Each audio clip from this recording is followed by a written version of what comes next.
再来看桃园观音环保科学园区，今仔早起有气体外流，空气中有一寡柑仔色气体，消防局随出动来处理，环保局嘛到现场来监测空气的品质。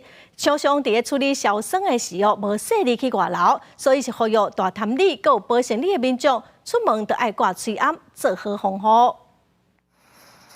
画面内底柑仔色的气体是一直为工厂清出来。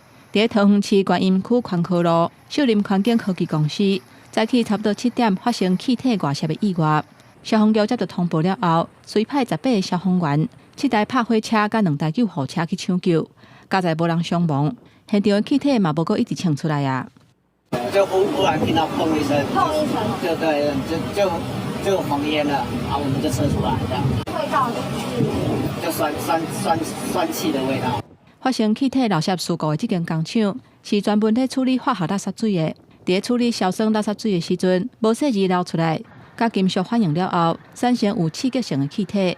桃园市环保局甲环境部技术小组拢有去监测，监测的结果，工厂附近并无验到氢氟酸甲酸性的气体。稽查时，黄棕色气体外泄已经获得控制。那为该厂以违反空污法33条最重可开罚2000万的罚款。消肺部呢，这强酸有刺激呢，会造成肺部的急性水肿啊、呼吸道水肿啊，那刺激到呼吸道的神经肌肉呢，也会造成呼吸道气管收缩呢，就会像气喘。环保局用电脑模拟，伫事故的现场是吹东北东风，风向海边吹，风速是1秒8公尺，研判对附近的影响无大。不过，要是提醒伫风尾大潭里甲保生里的居民，都要注意。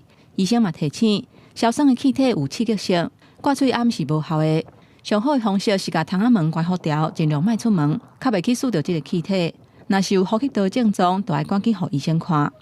记者综合报道。